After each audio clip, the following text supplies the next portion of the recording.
St. Luke is the author of Acts of the Apostles. He tells the story about the beginning of the early church. He also was a companion of St. Paul when he went on his journeys with him. And much of the story of Acts, is the story of St. Paul and Luke going on some of these journeys. Striking point is that Luke was the only Gentile author of the New Testament. In a context where the Jews saw themselves as the exclusive guardians of the covenant, the Holy Spirit chose precisely an outsider, a foreigner, to write not only the Gospel of Luke, but also the book of Acts. This not only expands the reach of the message, but also anticipates the promise made to Abraham in Genesis 12:3, "In thee shall all families of the earth be blessed." Luke is living proof that Christianity was never meant to be confined to one people, but as a universal message. But here something intriguing arises. Being a disciple of Jesus, yet not an apostle, how did Luke gain such space and authority in the New Testament? What brought him so close to Paul that he became his inseparable companion and recorded part of his journey? This mystery leads us directly to the next point of our journey. In Acts 16:10, we find something extraordinary. "And after he had seen the vision, immediately we endeavored to go into Macedonia, assuredly gathering that the Lord had called us for to preach the gospel unto them." Notice the subtle change. The author stops using they and starts writing we. This is where Luke steps in as an eyewitness of Paul's missionary journeys, no longer just a distant researcher, but a present companion, living the storms, the prisons, and the victories alongside the apostle. The apostles were performing many miraculous signs and wonders among the people. Crowds gathered at the temple at Solomon's colonnade, meeting regularly to witness the power of God at work. Sick people were brought out into the streets, hoping that even Peter's shadow might fall across them as he went by. And by faith, as Peter's shadow touched them, they were healed. Their faith in God brought them new life. More and more people believed and were brought to the Lord, crowds of both men and women. The sick were healed, and those tormented by evil spirits were set free. The power of God moved through the apostles, and all who came to them in faith were healed. After being crucified, Jesus comes back to life and hangs out with the apostles. He tells them that they will receive the Holy Spirit and be his witnesses. Jesus takes off. The disciples are gathered together on Pentecost when the Holy Spirit arrives. Tongues of fire hover over them, hence the logo. The disciples speak in tongues. Peter preaches the first sermon. 3,000 people get saved. God 1, Satan 0. What is Pentecost? So Pentecost is taught in the Old Testament and the New Testament. In the Old Testament, it was this feast celebrated 7 weeks after Passover. In the New Testament, you see Pentecost coincide with Acts chapter 2. In Acts chapter 2, we see this prophecy fulfilled from Acts 1, where Jesus said, "But you will receive power when the Holy Spirit has come upon you, and you will be my witnesses in Jerusalem and in all Judea and Samaria and to the end of the earth." In Acts chapter 2, this was fulfilled. The Holy Spirit comes on the church. They're baptized in the Spirit. They're speaking in tongues. The Apostle Peter gets up and preaches the first sermon. Thousands of people get saved and baptized. It was a radical transformation that happened in the church. And it all happened on the day of Pentecost when the Spirit fell on the church. The end of Acts chapter 2 is written, providing mission statements for churches in the 21st century.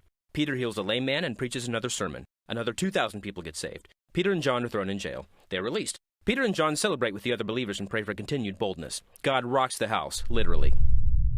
Ananias and Sapphira lie about their offering to the church and are struck dead. Contributions skyrocket. The apostles preach again. They are thrown in jail again. An angel releases them. They preach some more. The apostles nominate 7 deacons to look after widows and orphans, including Stephen, a man full of faith in the Holy Spirit. Stephen is stoned. Present at the stoning is a young man named Saul. We'll come back to that later. Persecution breaks out. Believers scatter. Things look bad for the church. Or do they? Wherever the believers go, they preach the word, thus fulfilling the Great Commission. God 2, Satan still 0. Philip meets a eunuch. The eunuch is baptized.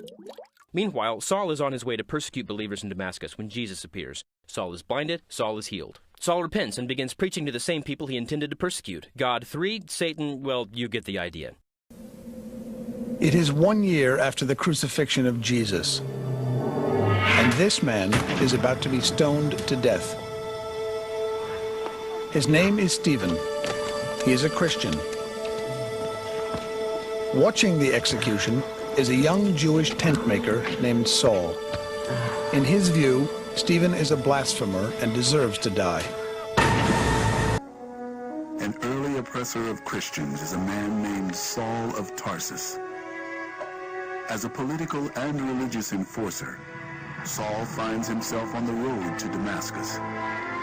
It is here that Saul experiences a dramatic transformation. As he was approaching Damascus, suddenly a light from heaven came. He fell to the ground and heard a voice saying, "Saul, Saul, why do you persecute me?" And Saul asks, "Who are you, Lord?" The reply came, "I am Jesus." Acts of the Apostles 9:3. Saul, now known as Paul, soon becomes the most enthusiastic proponent of Christianity and begins to publicly proclaim the teachings of Jesus. No one goes further than Paul. He converts hundreds across the Mediterranean. Thank you. But his previous life as a persecutor haunts him. Paul of Tarsus.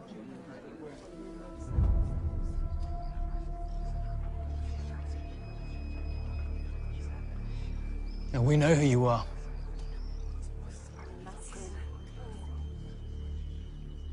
I mean you no harm.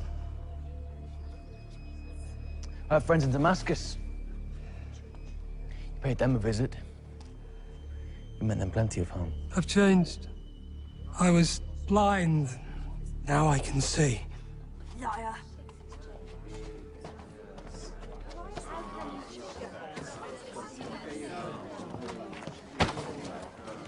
I did what I did because I was certain I was right. That I knew what God wanted. As you are certain now. But then Jesus came to me. Not in righteous anger or in judgment, but in love. And without love, we are nothing. Love is patient. Love is kind. It is not jealous. It does not boast. It is not proud.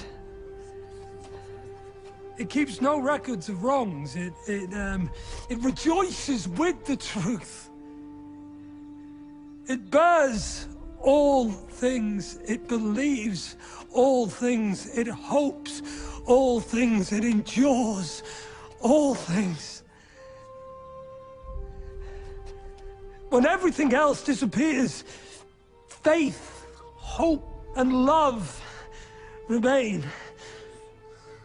But the greatest of these is love. What is your name? Luke. Come with me, Luke. I can't do this alone.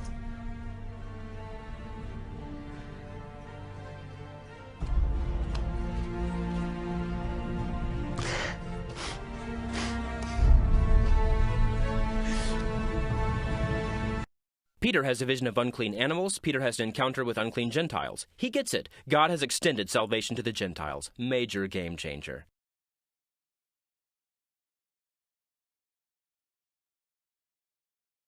He says that he's seen a video regarding Torah and the Gentiles, but interesting to hear your perspective, your interpretation of Acts 15 and the Jerusalem Council.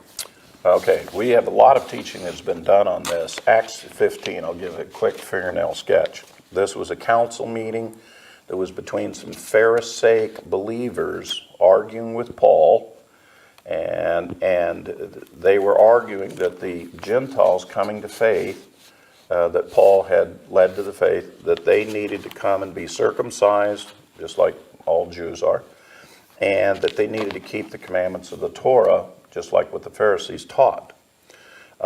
Fundamentally, that's error. Salvation is not by works. Salvation is not by circumcision. Salvation is not by keeping the commandments of the Torah. Salvation is by faith. And the Gentiles were coming by faith, and therefore they were brethren. They were believers in it. So they have this council meeting because the real question is number one, salvation is by faith. It's not by keeping the law. So there's going to be a discussion about that. And number two, what do we do with the Torah and the Gentiles thereafter? So first of all, Peter stands up as a different witness from Paul's testimony, and he says, I would remind you, brethren, Acts chapter 10, the Lord sent me to the house of a Gentile, Cornelius, and I saw them receive the Holy Spirit. I saw them by faith, not because they kept any commandments of the Torah. They didn't, do the normal things that Jews do, and yet they received the faith. And so he's saying that they received it by faith. So Peter's testifying to it, and Peter was the leader of the Jewish element there. He was the apostle to the Jews. And so that's a very powerful testimony that goes along with Paul's. And that basically nailed that question right there. Then James steps up, and he says, now concerning the law, there are three essentials that the Gentiles must keep. And those three essentials is they have to abstain from idolatry. They have to abstain from blood and that which is strangled. That means kosher. They have to eat that which is clean. And they have to abstain from fornication, which is all sexual perversion. Those three statements is what is called the heart of the Torah. That's Leviticus 17 and 18. That's exactly what the teaching of Leviticus 17 and 18. Any good Torah teacher will tell you this is the heart of the law. If you don't keep all three of these essential commandments, there's no way for us to teach the rest of the commandments to you. You have to have that as a foundation, as a basis for you to be instructed in the Torah. So James is saying, these Gentiles that come in, these three things are essential for your education and teaching in the Torah. So as they come out of the nations, stop with the idolatry, stop with all the sexual perversion, and stop with eating unclean things. Herod is eaten by worms. Barnabas and Paul start working together, traveling and preaching the word. By the way, I'm going to call Saul Paul now. I don't have time to explain why. Still with me? In Lystra, crowds attempt to worship Paul and Barnabas as gods. They refuse to be worshipped and are stoned. The Lystrians are a tough crowd. Paul and Barnabas survive. Paul and Barnabas part ways. Paul and Silas team up. Timothy joins Paul and Silas. Paul circumcises Timothy. Paul receives a vision of a man from Macedonia asking for help. The party leaves for Macedonia. Spoiler alert, they are thrown in prison yet again.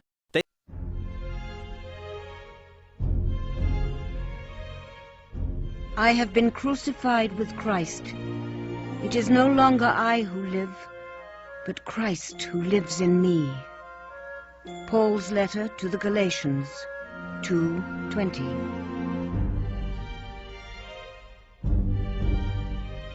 Only a handful of human beings can truly be said to have changed the world. One is St. Paul. Nearly 2,000 years ago, he savagely persecuted the infant Christian faith, then passionately embraced it. Because of him, Christianity began its astonishing conquest of the mighty Roman Empire. He who had called me through his grace was pleased to reveal his Son to me, that I might preach him among the Gentiles. Paul's letter to the Galatians, 1:15. Sing. An earthquake loosens their shackles, but they stick around to lead the jailer to Christ. Yada yada yada, more preaching. In Troas, Paul preaches for so long that a man falls asleep and plummets out a window to his death. The man is resurrected. Paul preaches some more. The man wishes he was dead. Paul returns to Jerusalem, where he is promptly arrested again. He is visited by the Lord, who assures him that Paul will testify about him in Rome. Paul feels better. Paul is transferred to Caesarea, where his case is caught up in red tape for 2 years. Finally, Paul appeals to Caesar and is put on a fast ship to Rome. The shipwrecks. Paul is bitten by a snake. At last, Paul makes it to Rome. He is placed under house arrest and continues to preach the gospel while awaiting trial. And that is all we know of Paul's story. Somewhere in there, he finds the time to write a few letters. Today, they comprise much of the New Testament. The New Testament is also where you'll find the book of Acts. The end.